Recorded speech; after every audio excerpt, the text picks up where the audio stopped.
I'm only going to warn you once, it's going to be a bloodbath. Not really. But we do need to talk about the real reason why everybody seems to want Mikel Arteta this summer. It's because he's well good. And there's one Premier League All-Star that he's actually incredibly similar to that not many people have clocked on to yet. I'll tell you what, give it a go in the comments down below, and of course we'll get them in due time. Now, let's talk about his stats this season, because Olise already has double figures for goal involvements this season, despite not playing for the majority of the season, which is impressive in itself. But when you begin to look just that little bit deeper, which is what we like to do on the good ship JLA, then you start to realise how good this guy is and why there's going to be a bloodbath. Not really. Negotiations, chat, money. So when you have a look at the goals and assists per 90 in the Premier League, you realise that Olise is actually among the best in the league. And it's the assists that make him so interesting. And we're going to dive into that a little bit later. But first, let's just appreciate how good this guy is compared to some of the best in the Premier League. First of all, his creativity, it is elite. As this first search will show you on StatHead, powered by FBRev. Link to them is in the description. If you want 20% off, you can do so. Now, he's ahead of the likes of Saka, Cole Palmer and Phil Foden in terms of shot creating actions per 90. In a Crystal Palace side that have created the fourth least XG total this season. But wait, it gets crazier. Again, I'm going a bit over the top there. I just mean more impressive. The reason I'm getting excited is because when you filter the search to shot creating actions per 90 for players aged 21 and under, you begin to understand the true levels of Olise. He's currently second for shot creating actions in the Premier League for players 21 and under. But the context that needs to be applied here is the fact that he's only one from the top 6 players currently playing in a bottom half team. And in there lays the beauty. Staying on the topic of under 21s, now, I thought it sounded weird, but it doesn't. Olise also has other strengths other than chance creation, which adds to his super complete package as a footballer. And successful take-ons per 90 is a facet of that. With Olise, he never seems rushed when in possession and a lot less erratic than some of the other players that you see before you. He's effortlessly elegant. So that's hat checks mode! We haven't done that in a while. Let's go there, shall we? Come on. What are we waiting for? Hey, here we go. Ready? Bosh. Let's talk about the stats. Let's go back one, actually. Let's go bloody back one. Because the stats are promising, but what does he do in a game that makes him so desirable to all the big teams? The eye test, if you will. This assist against West Ham should start to lift the lid on just how good he is, but also give you a bit of an insight into what he does that other players don't. Now, firstly, Olise, of course, generally plays, and that's Olise there, sorry.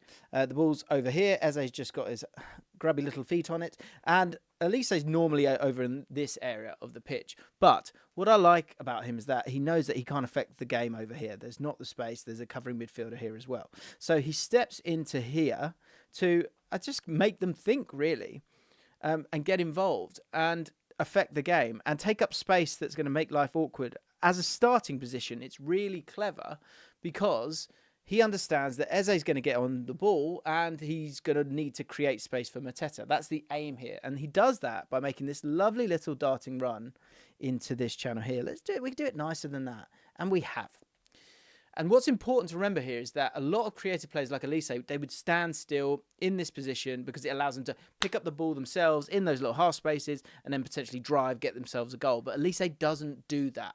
He instead makes that incisive run. The reason he makes that incisive run is because he needs to get out of the space that Eze is going to get into. And the relationship that he has with Eze is so important, and it's important to why people want him as well, which we'll come to a little bit later on. So being able to know when to be penetrative in behind,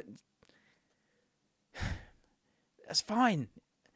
It is a strength that Olise has. And if we move it on, this actually obviously turns into an assist because he then comes out of that space that Eze has and makes that darting run. And look, it could be a pass that Eze plays here. You can all have a guess now. What does he do here? Does Eze drive himself? Does he play a ball into Mateta?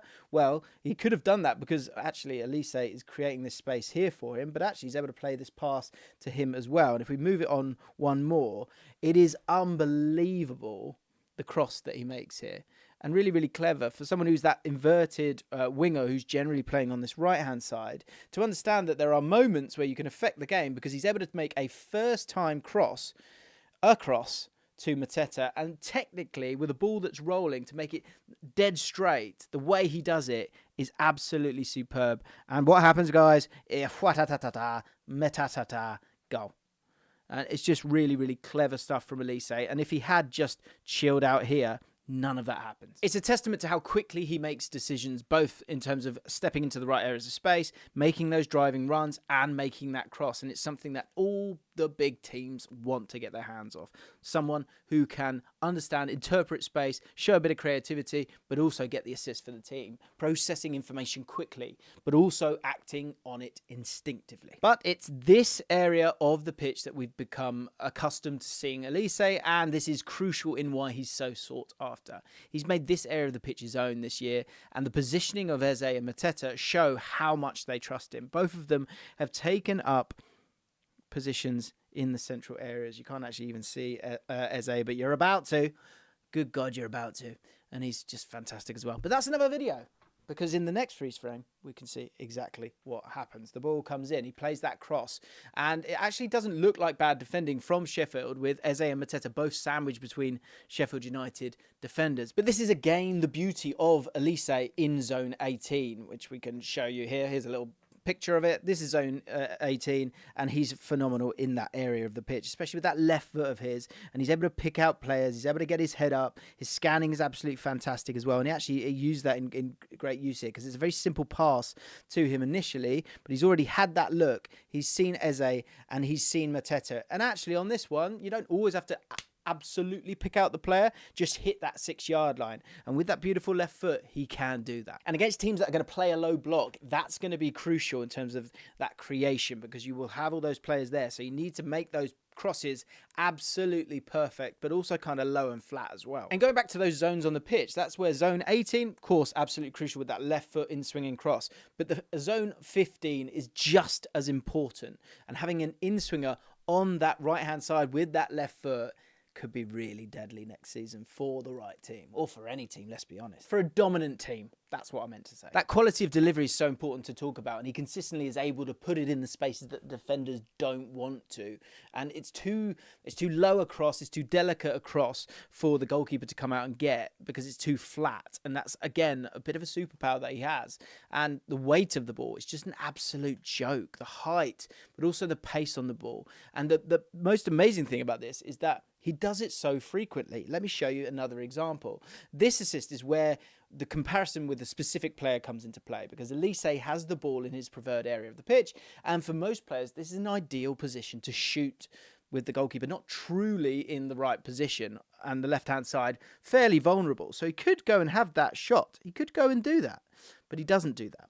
The second thing that you would think, if he's just well drilled and not really thinking about what he's doing, he would go to Mateta, because you could just put it in this area here, sure. But his ability to survey the situation quickly, and this example, by the way, is after a press from Crystal Palace. They've won the ball back, and that's why it's all a little bit messy. So he could play that pass to Mateta, but he actually knows that with Mateta's movement coming this way, what does that leave? It leaves Jordan Ayew at the back stick, absolutely unmarked. So instead of just going for the big man, he surveys the situation. He understands what's going on, and he does it absolutely brilliantly. Plays this cross to Jordan Ayew, and what happens, guys? Yep, it's another goal, an easy goal at that as well. Absolute genius from Olise. Sounds simple, it's really, really not. This pinpoint kind of cross is fast becoming Olise's trademark, and who else do we know who is famed for these back post pinpoint crosses? Kevin De Bruyne. The similarities in their delivery is uncanny. And of course their preferred foot differs, but the point here is that the ball goes to the same spot all the time, and this could be a huge factor for a team like Man City if they wanted to spend big on Olise and maybe have that dominant forward at the back post, or just generally lots of bodies in the box on the 6-yard line, and having someone like Olise's quality to go out there and find it. We did a video talking about Haaland, and in that video we spoke about his movement and how he missed Kevin De Bruyne. We also said that he might go out and score more goals than any other player between now and the end of the season. This is when people were really struggling with him, not sure if he was up to it. The point is, when you've got the right kind of creators around, if you've got that dominant forward, it's going to get ugly. You're going to score goals. But there's more to Olise than just deliveries. So this freeze frame is half a second before Olise actually heads in a goal from close range, which is good. It's impressive. He makes a darting run. And actually, it's what happens before this that, again, is so impressive. Because, yes, you've got the driving runs. Yes, you've got the understanding of get in the box and get yourself a goal. And he does. He gets himself that goal. But if we go back just a little bit before that, the ball has made its way over to that left-hand side. But how has it made its way over to that left-hand side? Again, the understanding of Olise in a congested area of the pitch is really, really impressive. So here is Olise right here. Adam Wharton, who's right here, has just played a lovely pass to Eze. And by the way, we might need to do a video on Adam Wharton pretty soon because the guy is playing fantastically. Yet another Championship player who's got the quality. But what we do know here is Eze, who is here, his body language, well, he is going left, isn't he? He's making this way. So the problem you have is if he wants to play with Olise and they want to have that kind of dialogue, but also retain possession, not have to sort of come completely out of it, they need to create space. And what they do, it's Olise that does it because Eze, there's not much he can do. He has to cut in on that left-hand side. It's congested. So what Olise does so well, and we'll show you where he ends up, is he gets out of the way. He steps out of the way to create space just off in that zone 14, which is right here. And he wants to create that little bit of space just to allow them to play.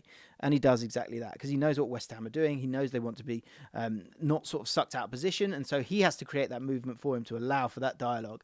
And he does it. He comes out, as you can see. You can see him here now. And then when he gets the ball, you're thinking, what would he do with it? Maybe he wants to play it back out wide. Maybe he wants to sort of come out and maybe he wants to get it onto his left foot and have a shot as well. No, he's happy to have this one-touch conversation on the edge of the box with elegance and ease. And he does exactly that. And there's very few players that would be able to do that. And that's the relationship that we're talking about with Eze that he has here. So he is able to open up, get on the ball. And this is after his touch. He's able to play just a little sneaky ball back into Eze. And then all of a sudden, he's taken in, let's zoom in here if we can. He's taken in 1, 2, 3 players and created just this little line of space here for Eze to deal with. Gets it back to him. Look, you know what Eze's got in his locker. He could have done something himself and maybe play a little through ball, but it's about keeping it in that area. He actually brings it out and plays it to Anderson. And then, as we said right from the start, Olise doesn't stop there. Gets himself into the box. Again, for a team that is in the bottom half, you're not seeing examples like this that often. And that is why so many big teams are desperate for this guy. What's also important is that all the successful managers now, they have partnerships within their team. Think of Bernardo Silva and Grealish on the Man City left last season. Odegaard and Saka on the right this season and last season, of course, for Arsenal. Telepathy between players has never been more important because teams are so well drilled and so compact. Olise here and Eze, they are showing a mutual appreciation and understanding of each other's movement, and that will have managers licking their lips. Whilst they can be individualists, and he's proving that, they can also combine so well. Now let's talk about Olise's goals, because there's absolutely no doubts in my mind that this guy can go and get those Cole Palmer numbers next season if he wants to, and does end up making the move that we expect him to make. This is a clip that really impressed me as it shows so much about Olise as a player, because initially he starts here. So the ball has been played by Jensen. It's a poor pass, gets cut out straight away. Okay, and I think what happens here is, well, first of all, Olise's down here. He's so proactive. He's so quick to get himself forward. And the reason he possibly does that, if we move it on one, as you can see, so proactive. And look at any other player on the pitch. On his heels, kind of on his heels, chilling. And obviously he's got the ball. But Olise is on his bike. And I think he's on his bike because the pass is coming here, and it might be one where he pops it off to Olise, but he also knows that there's this channel here that he can get into and get himself on the ball. But actually the way that it turns out is that they're able to turn and get the ball to him even quicker. But that's not even the brilliant bit. That shows that he has maybe a vision and an anticipation that is maybe above the rest of the squad, which is fine, right? So if we move it along one, look, this is within, so that's 36 seconds. Let's go back one. 31 seconds. Within 5 seconds, he's got himself on the ball. Really, really impressive stuff. But what's really impressive is this now, his body language. Because We know he's left-footed. We know he wants to go onto his left foot, as does Nathan Collins. Poor Nathan Collins. Because this is where he gets the ball, as I say, 5 seconds later. And it's how he squares him up that's really, really important for this next bit. Because Nathan Collins knows that Olise is so good on his left foot, he's going to try and put him on his right foot. And it can be an easy thing for defenders to read, and it just becomes obvious. You know, Anthony, for example. But the body shape of Olise is really, really good here. And so, of course, he wants him to go down this way because he should be okay, although he is a little bit exposed. And it's not the end of the world if he does come round this side. But what turns out to be is just really, really impressive work from him. And the angle of his body shape is really, really good. We move it along, and he's kind of flirting with the idea that he is going to go that way. And so he thinks he's in a good place now. Mateta knows absolutely otherwise. He's going to make this darting run and take this defender away with him, or do the best that he can with that. And that's the movement that you're going to see in the Premier League anyway. But it is just 2 players against 2 players. But he knows that Olise wants to make that move. But by squaring him up and actually flirting with going onto that right foot and that big area of space that's there, which you would think most players would do, but he's good enough to square him off and get to where he wants to be. Own the moment himself. And so I've got them away. So if we go one more, he then all of a sudden, and good grief, poor Collins, he is all at sea by this point. Mateta's going to take that player. He's going to provide that little bit of a screen for him as well. And Olise is essentially having his way with poor old Nathan Collins. He's a good player. I'm not having a go at him. But the point is, he's able to square him up and take control of the situation as opposed to the defender deciding the situation. We move it on one more. All of a sudden, you've got some bodies around there. But another thing that's really, really nice about Olise is he will take these quick little shots like he does here and get himself that goal because he catches a goalkeeper who is on the front of his feet. He's ready to dive, but he takes it early, takes it under his feet, as you can see here. He's able to just sneak it in to that bottom corner. Fantastic play all round, and all down to his own initiative. It's a bit like Ian Robin in the fact that you kind of know that he wants to get over to that side. He also loves that corner as well, because I mean, I'll show you. I mean, shall we? Because you've got the whap-a-pa-pa there. Of course you do. But you've also got the game against Luton. Whap-a-pa-pa, pa-pa-pa-pa-pa-pa. Let's use the other one, little curly whirly on that occasion. You've also got the game against Sheffield United. Whap-a-pa, whap-a-pa-pa-pa, whap-a-pa, whap-a-pa. He likes the curl, doesn't he? Oh, yeah, sorry. I mean, look, enough's enough. Okay, West Ham, last one. He does the exact same thing. Takes it on that left foot, gets that yard, and wha-pa-pa, wha-pa-pa-pa-pa, wha-pa-pa-pa. Obviously, I'm taking the and we're having some fun because I love that sound effect. But the point here is that Olise is much more than a tricky winger, and actually, he has so many qualities that make him a really well-rounded footballer. I think mislabeling him is something that people should be very, very wary of because, honestly, I truly believe he is genuinely elite. And whoever gets him is in for a treat. That rhymes. Do you know what also rhymes? Not this video, but you can click on it if you want. It's really good.